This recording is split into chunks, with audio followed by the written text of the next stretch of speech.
Okay, I'm just setting up the live stream. I shouldn't be too long.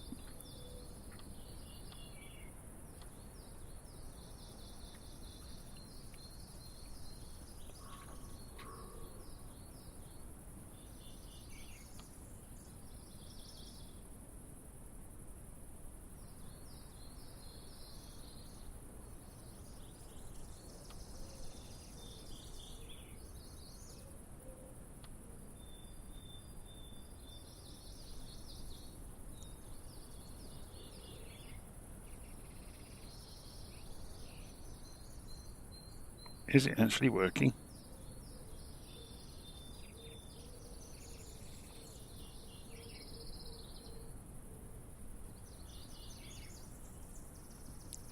Hurrah!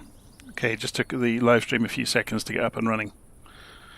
So we are on the ground at Andrewsfield with the JustFlight. Let me get this right. The JustFlight Piper PA28 Turbo Arrow 3.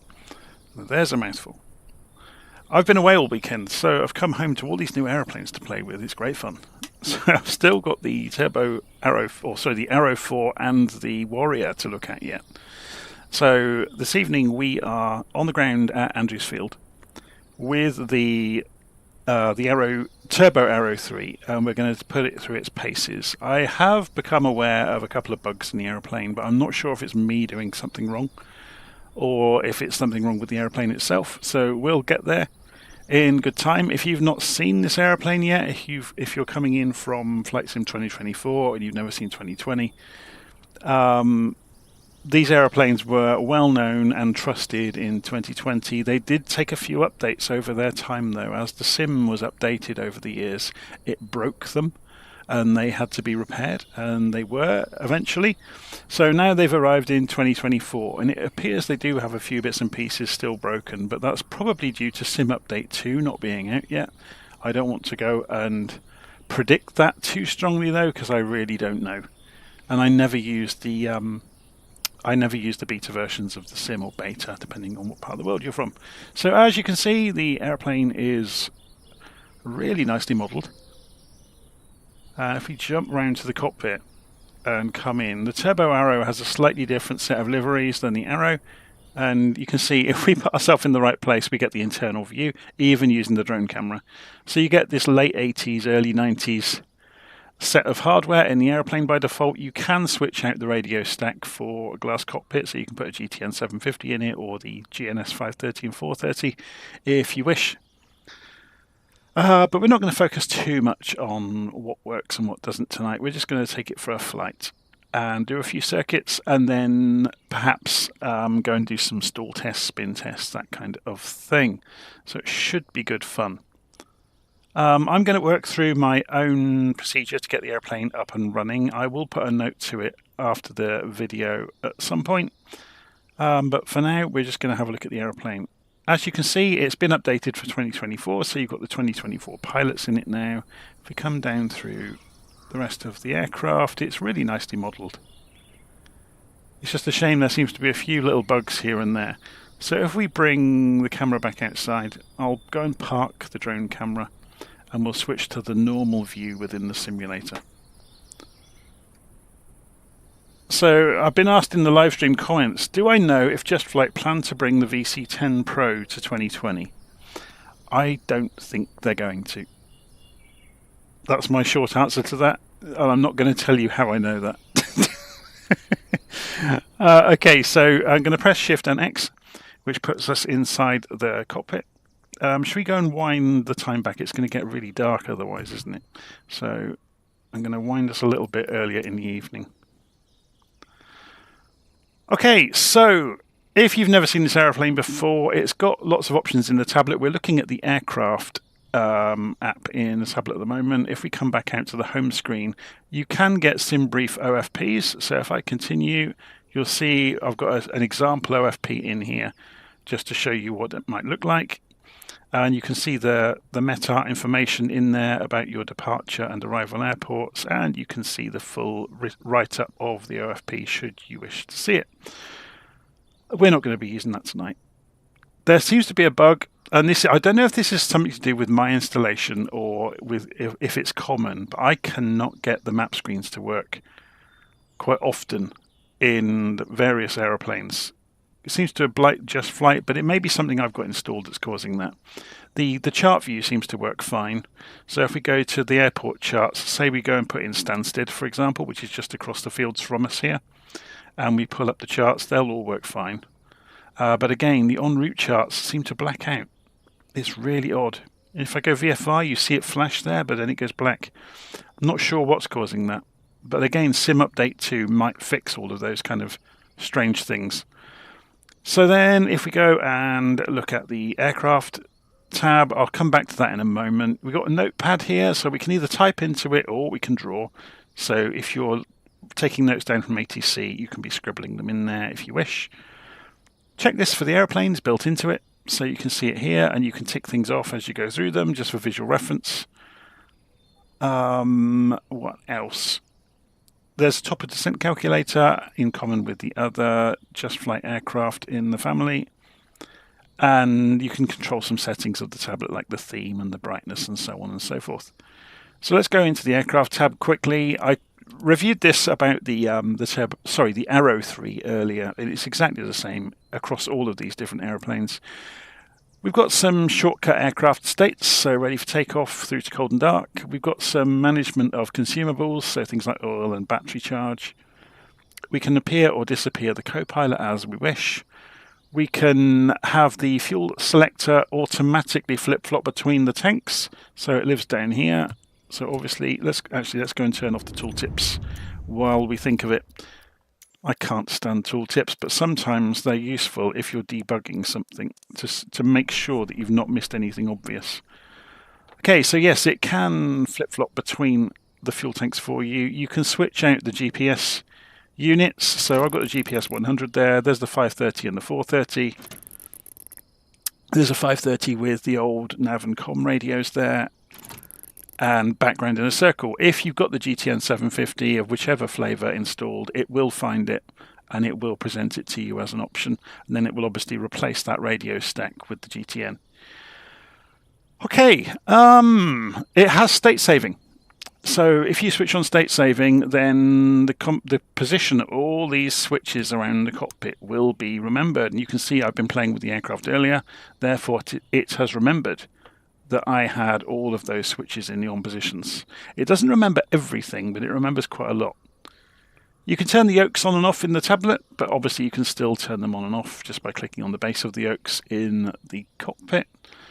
You've got the equipment outside, as I mentioned. You can't interact with it in 2024 in the walk-around mode, but you can control it through the tablet.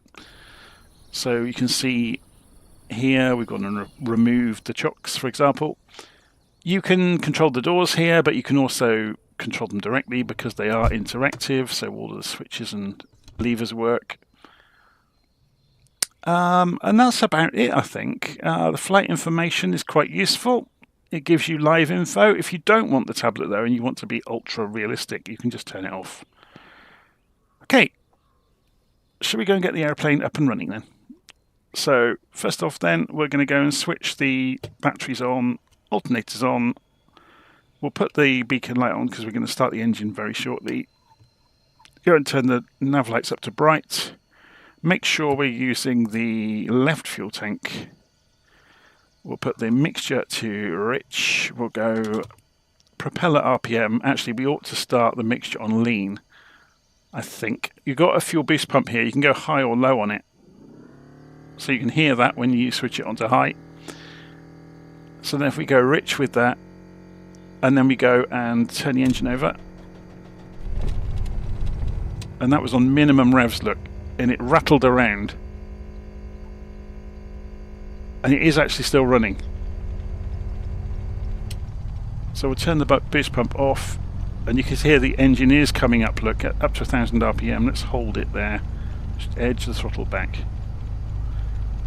You'll see the needles moving around. So it's quite realistic in terms of managing the engine. So let's go and turn the rest of those radios back on now. Now we've got the engine running. Turn the volumes up for them. I'm not sure the volumes do much. but the knobs are there. So if you want to simulate, you know, button and knob procedures around the aeroplane, you're welcome to do so. We can turn the old GPS 100 on, and it does a self-test. Then it picks up the satellites, and after a few moments, it will pick up where we are and be happy with it. So we'll let all of those signal strengths build, and then we'll go nav, and then nav again, and you'll be able to see your longitude, latitude and altitude above sea level. It can track routes if you put them into the world map screen, but I don't think any other way will work. Let's go and put the DME on as well, and ADF to ADF, and we can turn the volume up on it. We can put the transponder on standby. I think there's a VOR near us, isn't there? Is it? So we're at Andrewsfield. There's the Barkway VOR over there. So 11625. It's a little way away. Don't think it's got a great range, but let's try it. So 116. It probably won't pick it up on the ground. We'll have to wait until we're in the air to see it. Okay, so you can see there's a light flickering down here. This is to do with some safety systems on the aeroplane. So there's an emergency light here. If we push it to test, it will go mad, but if you leave it in the middle, then that light will stop flashing. If you push it all the way down, then that will light up, and that's warning you about gear unsafe. So if you haven't got the gear down and you're getting close to the ground, that will light up. It's quite cool. The one thing I haven't been able to figure out, and I think it might be a bug in the aeroplane, I'm really not sure, is the autopilot. I can't get the modes to work in the autopilot no matter what I try. But I've only been using nav radio modes, so we're going to go and switch the switch over there to nav to make sure that the HSI is representing nav 1. And we'll see how we get on. So we're just going to go for a fly more than anything and see how the aeroplane feels. So the arrow is quite underpowered. The turbo arrow, I suspect, will be a different story. So if I go and put head tracking on, and we'll have a look on the ground here at Andrewsfield. Wind is from the west 2 knots. So we could just taxi straight out down to 27 to take off, couldn't we? It doesn't really matter. So let's come off the parking brake. We haven't got a taxi light, so we're going to go and put the landing light on. Let's go and put the pitot heat on now. Put the anti-collision light on as well. Should we have a look outside? See what those lights look like. So it's difficult to tell if the nav lights are working, or if they are even modelled properly. Let's try, just before we get going. See, now I presumed you have to roll this down, but maybe you roll it up.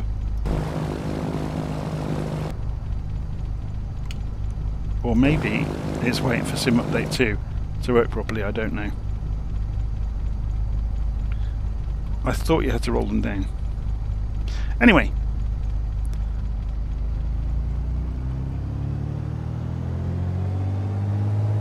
This is the Orbx, or the version of Andrewsfield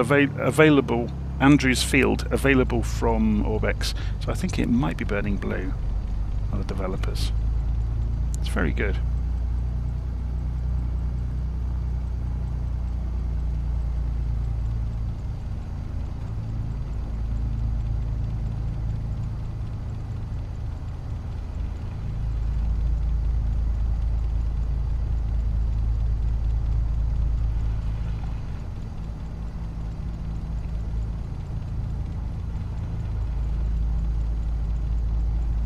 So yeah, I'm just looking at the live stream comments. There's people mentioning about there's various click spots on the dashboard of the or the instrument panel of the JustFlight arrows that give you autopilot modes that don't exist in the real aeroplane, like altitude hold.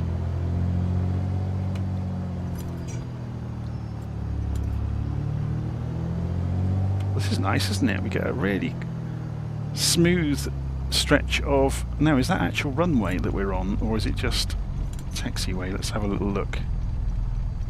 No, it's actually one of the runways, look. So we've got a 27 right and 27 left. So we're going to take off 27 right because it's nice and smooth.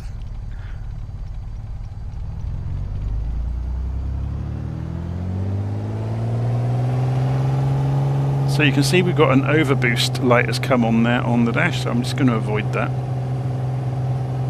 If you have overboost on, it won't harm anything, it just means that the engine is exiting the excess pressure through a valve. So we're going to carry on across the grass here, and we're in the air. It's nice to put some trees there, isn't it?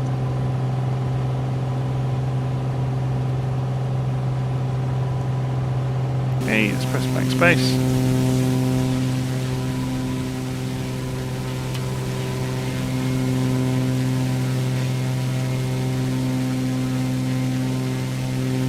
Nice animations. I like how they have not rotated an object for the spinner. It looks really nice. So flaps up and gentle bank to the left.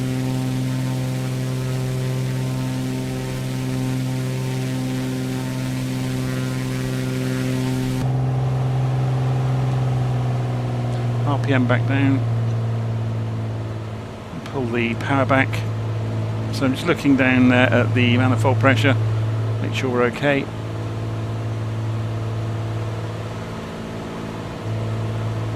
So we'll do a left-hand circuit, do a touch and go just to see how it feels on approach.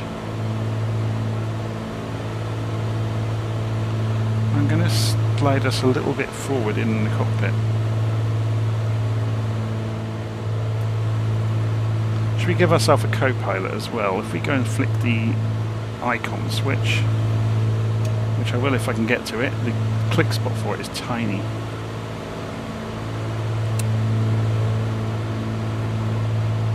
Okay, they haven't implemented the co-pilot yet, by the look of it. So yeah, there's a few things that are, I wonder if they've released this a little bit early. There's a few things that appear to be a little bit broken or not operational properly yet.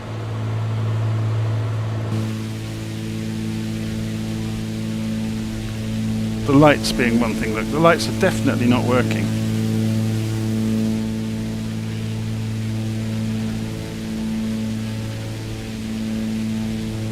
So there's the airfield. So let's go and turn the... actually, we'll leave the landing light on because we're going to go straight back in for a touch and go.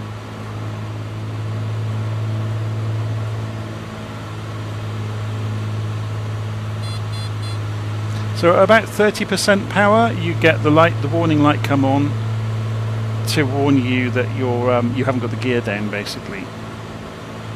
So we're just bleeding off some speed. So let's turn this back around.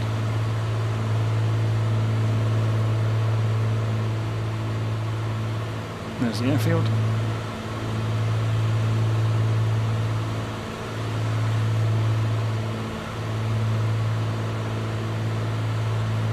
You can see we've got VASI lights on the airfield, which is super helpful actually.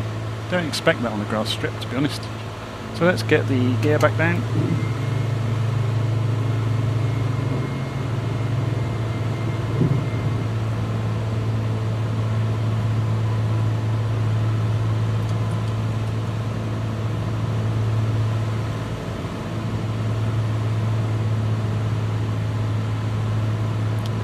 Okay, so we've got one red and one white light on the VASI lights, so we'll try and maintain that on the way in. I'm not turning sharply enough, that's just practice with the aeroplane, isn't it? Slightly overrun the pattern. I've given myself a really long run in just to give ourselves a chance to learn about the configuration really. So prop RPM back up to max.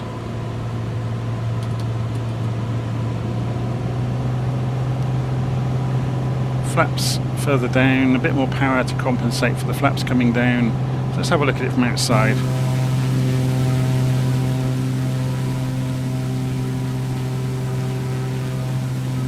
Interesting, isn't it? So we're getting low, look, you can see two reds on the VASI lights, so let's lift it slightly, a bit more power.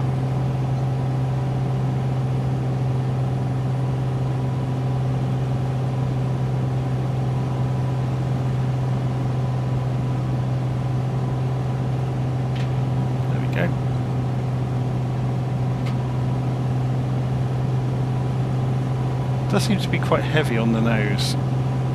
Obviously you can trim that out to an extent, but it's interesting. Oh, look, you can see the bales appearing in the field.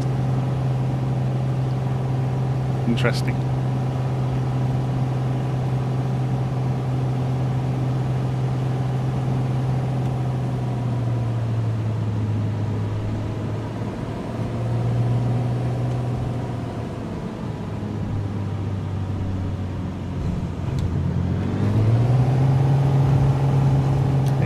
Back to take off and rotate without using the rest of it. So the left hand runway is a lot longer, to remember that.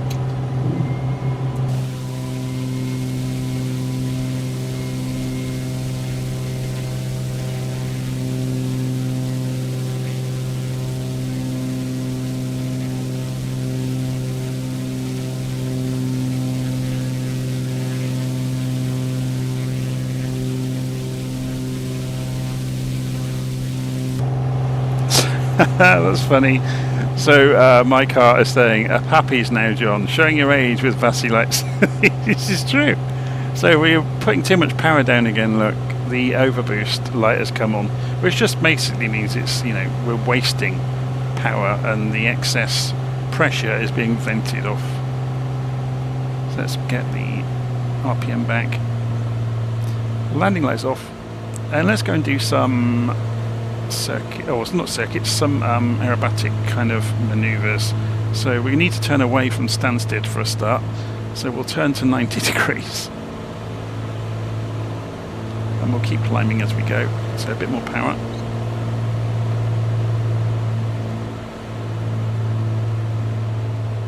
So the turbo arrow will quite happily climb at sort of 500, 600, 700 feet a minute.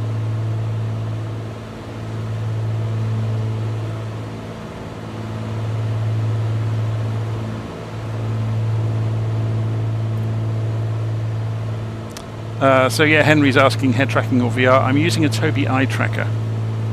So I've got nothing special connected to my head to do this. I've just got the eye tracker which sits underneath the monitor. And it allows me to waggle my head around and it follows what I'm doing. So I'm just keeping an eye on the overboost light over there and keeping the power within limits. So I'm climbing, climbing, climbing. Coming up through 2,000 feet.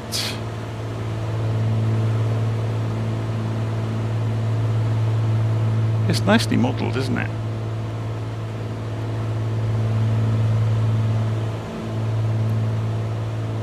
So we're going to climb out to about 5,000 feet and then we'll have a go at some basic stall and spin tests, I guess.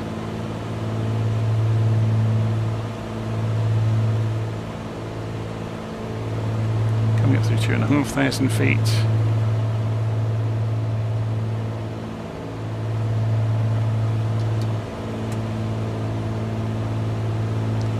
So I'll raise the flaps now. I'd forgotten we had the flaps down, to be honest. Mind you, because we were climbing so strongly, it wouldn't have affected us too much. Let's turn around again, back, stay fairly close to Andrewsfield. Well, if we fly a box pattern around it as we climb, that would be quite nice.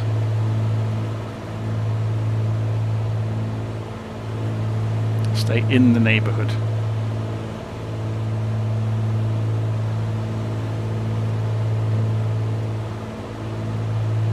It's going to take a couple of minutes to get up to altitude. We're at 3,000 feet already though. So if we push the engine and the RPM, what sort of performance can we do?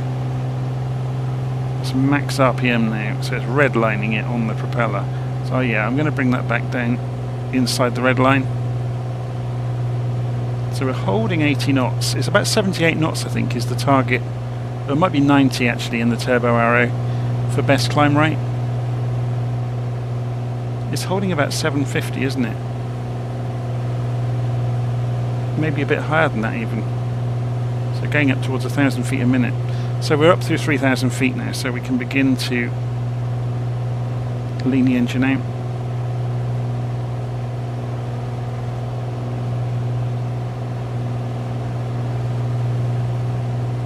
Coming up for 4,000 feet. If we do another 90-degree turn, to turn west.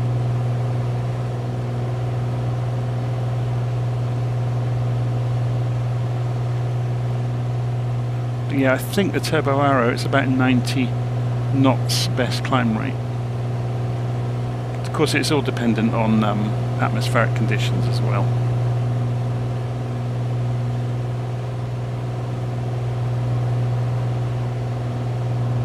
Let's have a look from outside and see if we can still see Andrewsfield below. And there it is.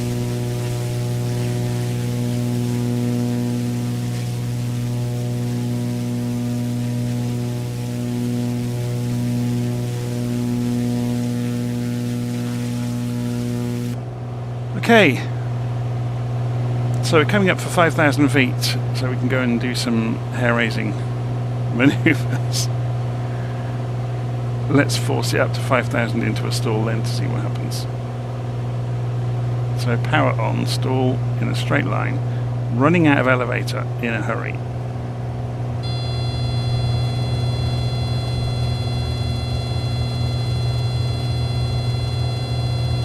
So I'm at maximum elevator and it's still controllable. You can see I've still got control over keeping it level, but we're actually mushing, we're holding level, look, with a massive amount of nose up. Now if I pull the throttle back,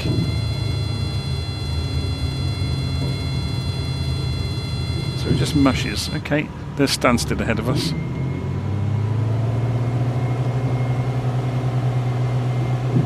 Did that just drop the gear on us on purpose? I think it may have done. That's interesting. So let's turn away from the standstill before we get too close to it.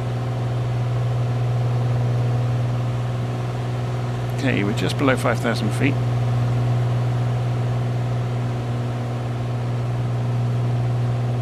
And climbing up through 5,000.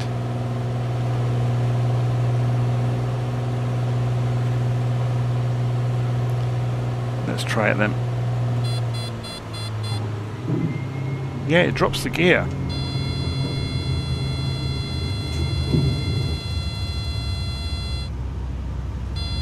Can't get it to do anything too untoward. Okay, with power on then, let's see what happens. We're going to put it into a steep climb.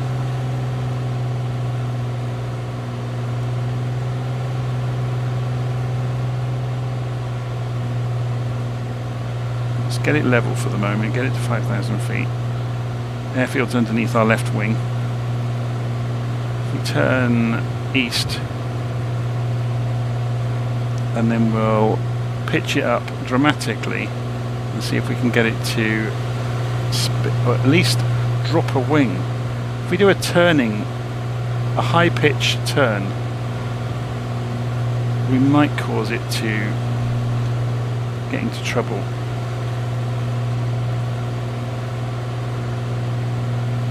Okay, so we're level, doing 140 knots, pretty much flat out.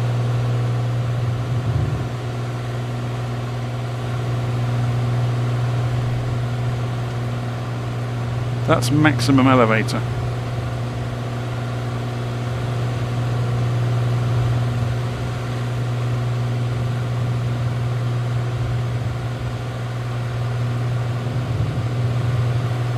Interesting. We lost a lot of height in that turn.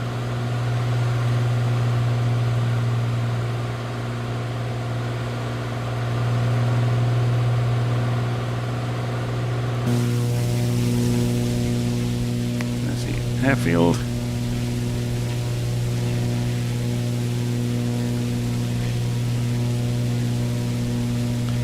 So Stephen has said about a credit card issue with buying the procedures. No, no one's had any issues I'm aware of.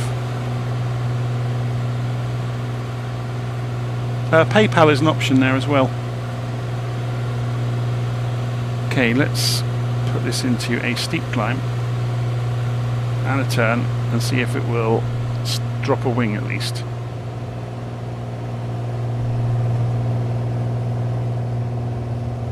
It's not going to, is it? It's just falling. What if we force it in?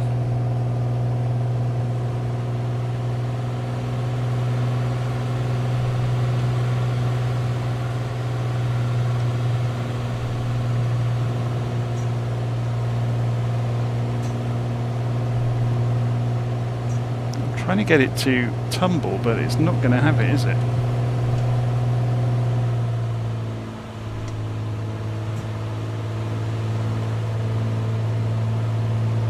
I mean, that's just...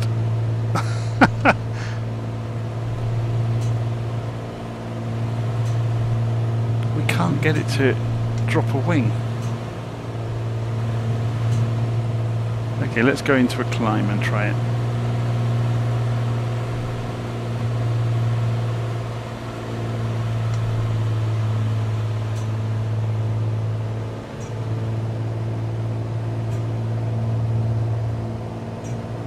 Almost unspinnable.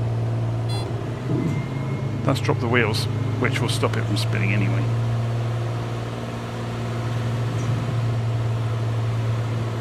I can't get it to depart, basically, which is great. It's just a shame because we didn't want it to behave. Are there any anti-aerobatics? Warning. Unlicensed operation, unlawful, blah blah blah. But it does mention spins and stalls in the book. It's just a shame I can't seem to get it to enter one.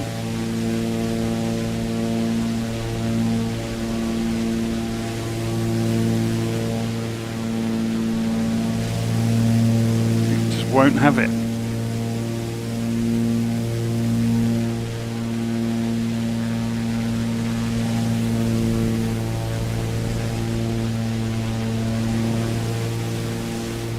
Cannot get it to depart. Oh well. This is interesting, isn't it? So let's watch what happens. I've pulled the throttle back to 0. And then we'll pull it up to high alpha.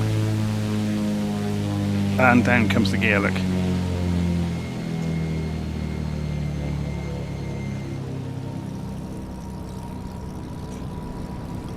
Can I get it to spin?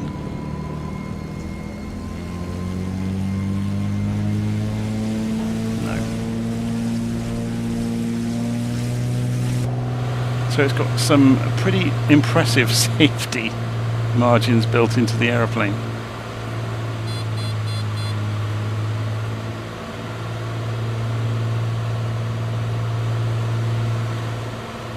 Okay, there's the airfield.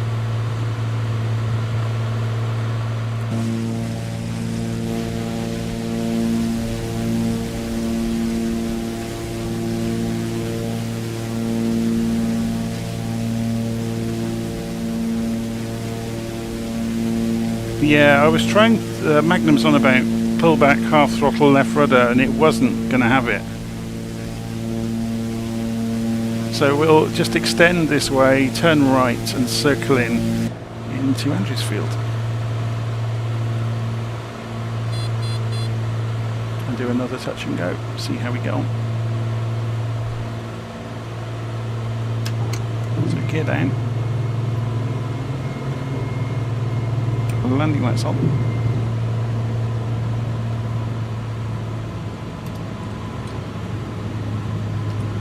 Flaps down. There's the runway out in front of us.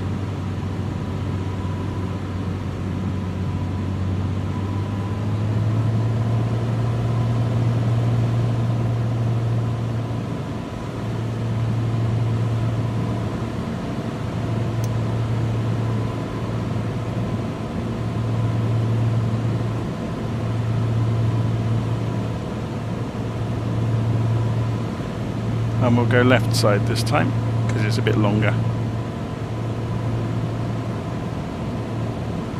So we're a bit high, so we'll drop down until we get one red and one white. There we go.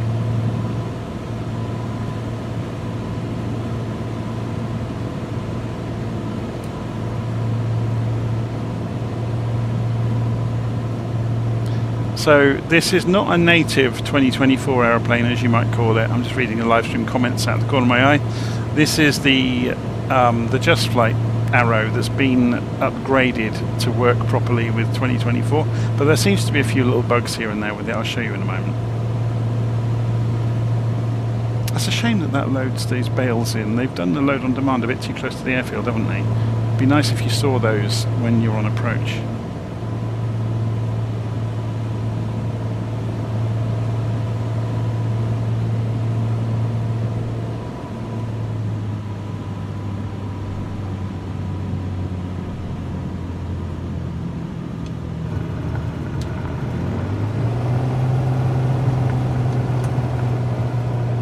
Giving the nose wheel a bit of a stir to see how it behaves. You can slide it like crazy, it's quite funny. Everything becomes a test flight when I'm involved, I'm afraid.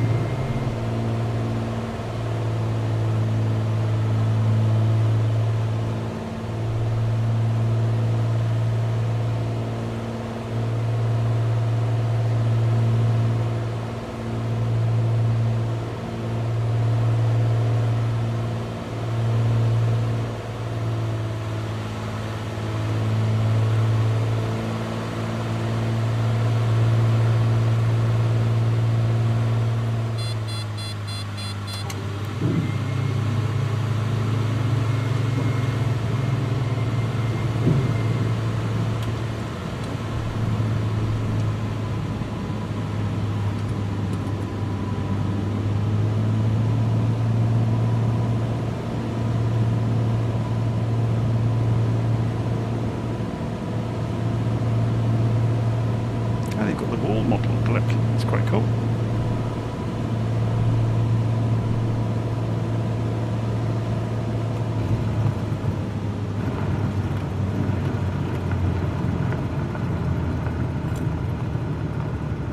Just seeing how much it slides when we move it around, because it was so violent last time. It's okay though.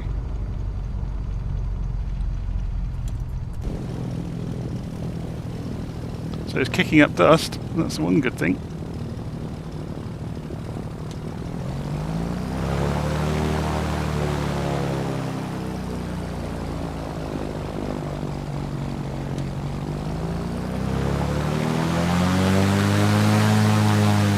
Interestingly, the tyres kick up dust, but the propeller doesn't.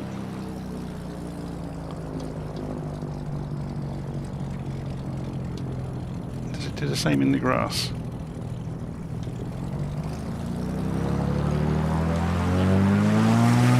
No, but the propeller does move the grass.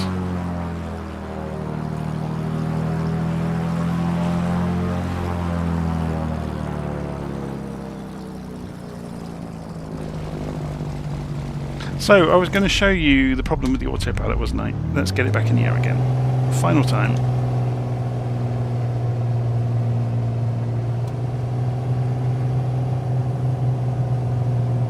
Overboost is on again.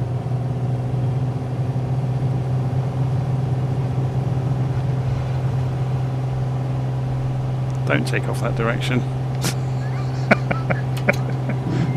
We just did a downwind takeoff. There's only a few knots of wind, but it made a difference, didn't it? I was going to just quickly get back into the air and show you the problem with the autopilot. So we tuned in 11625, didn't we, earlier? So if we get high enough, so you'll be able to see the, I think it's the Barkway, isn't it? Yeah, it was O12 west, so we need to be going west at least. So we'll keep the turn going, and we'll head off towards Stansted Airport.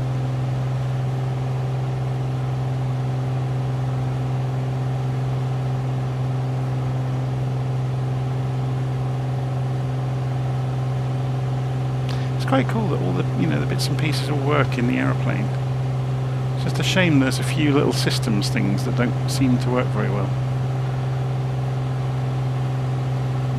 Okay, so we're heading west. I'm just trimming the aeroplane out so I don't have to do too much with it. We'll bring the, I'm going to turn head tracking off to do this.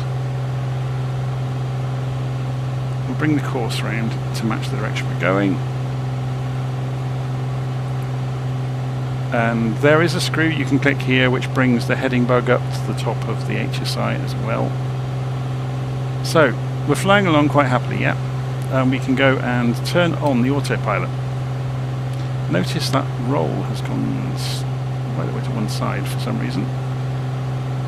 So, the aeroplane's quite happily flying along. And we've got the mode here of heading.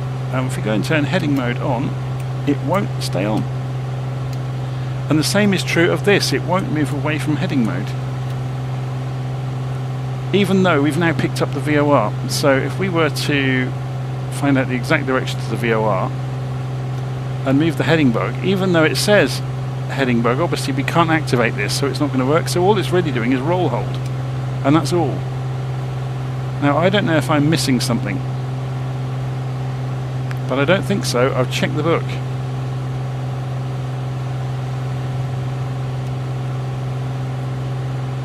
So we're now heading off towards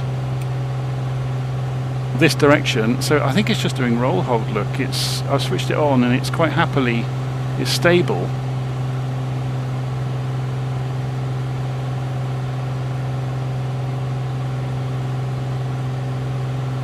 It's weird, isn't it? And if we turn heading mode on, it almost stayed on then. It's staying off now, look. There's something wrong with it. And you can't change the modes. It rolls back to heading on its own. So I am in nav mode. Yeah. So in terms of this is another issue actually. Watch this. Although I've seen this behaving both ways, if we go and change this over now to a GPS 530, it won't power up. Or rather, it has powered up, but there are no screens. But now look, it's doing something. It's not behaving the same as when it had the other GPS unit. There's something wrong in the programming. If we go and switch this back to a GPS 100, obviously it will have to go and capture before it will do anything. But I guess it would have kicked off the autopilot, wouldn't it, actually, when we switched out the avionics. So that's not the problem. It's just doing wing levelling, look. It's not actually allowing heading mode or any mode to work. So I imagine this is going to be one of those situations where JustFlight point at working title and working title point at JustFlight and Asobo point at both of them. It's like one of those, what do they call it, a Mexican standoff, is it, where everybody points at everybody else?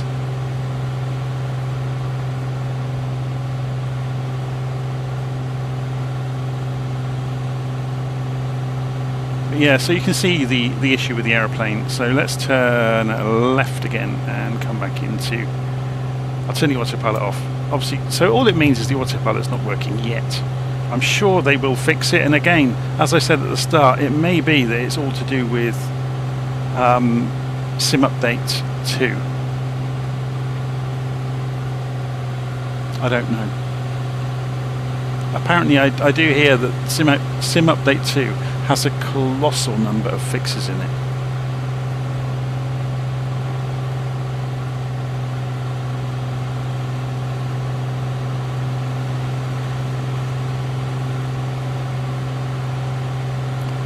So while we're on our way, it'd be a shame to waste the opportunity, wouldn't it? So Andrewsfield's over here somewhere.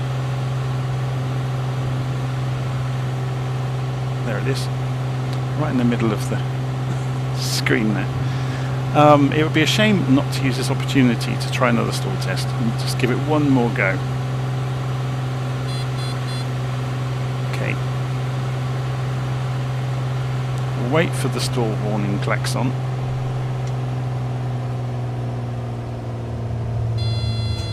Give it a boot full of rudder and it's not reacting to it, look. How strange. So we'll let it fall to the floor. Same again. We'll go left rudder this time.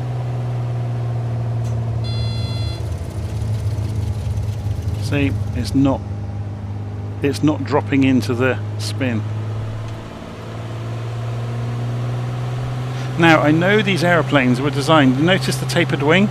That was to prevent spins. I did read a huge article about this ages ago. So the history of the Pipers is really interesting in terms of the incremental improvements they made to them over time. I've now lost the airfield. Are we right over it by any chance? Almost. So how strong is the wind? It's only 4 knots. So if we come back round, it was enough to make the takeoff a bit hairy though, wasn't it? What about side slipping? Can we? Yeah, we can side slip and lose altitude without gaining too much airspeed quite handily, look.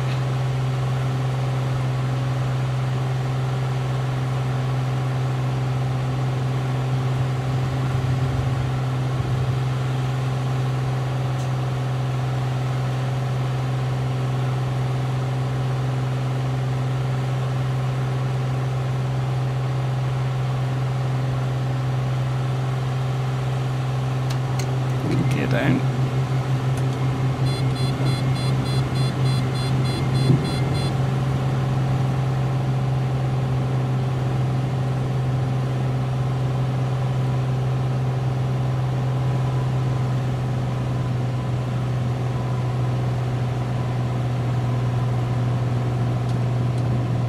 Okay, flaps.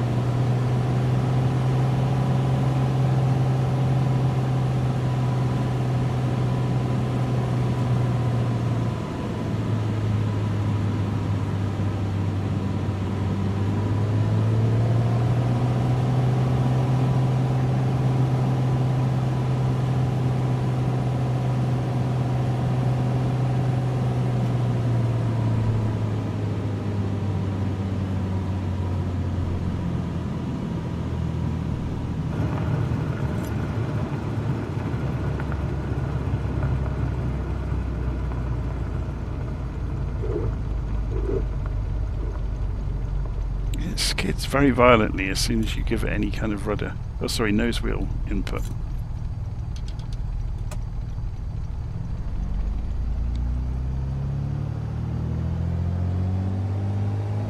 Now what is this aeroplane on the corner of Andrewsfield?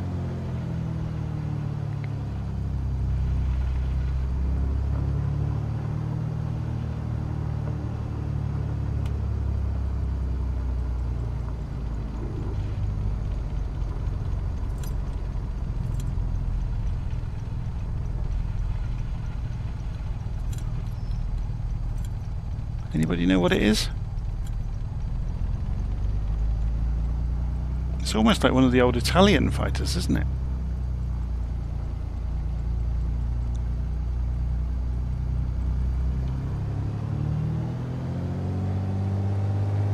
Okay, let's go and park up amongst the other GA aeroplanes.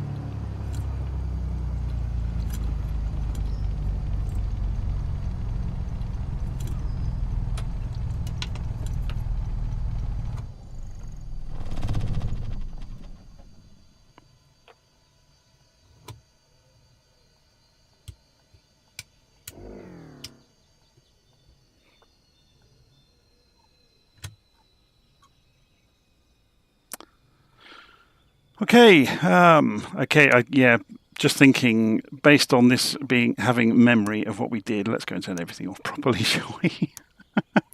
Instead of just flicking the battery switch and walking away. We'll leave it in a nice state for the next person that comes along.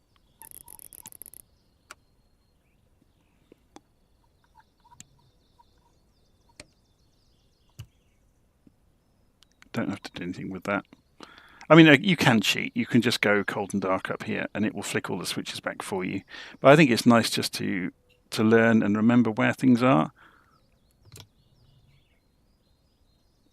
Okay, so there we go. There's the Turbo Arrow. It's not without its issues at the moment, so I don't know if the flight model is quite there yet. I think it should be able to spin it, maybe? I don't know. But I do remember reading an article about this tapering of the wings and the extension of the wing root to avoid it from being able to spin. It was like, you know, several advances were made to it over time. but I don't really know. Obviously, I'm not a pilot of a real one, so it would be nice if a real pilot waded in and said, nope, you definitely can't spin them.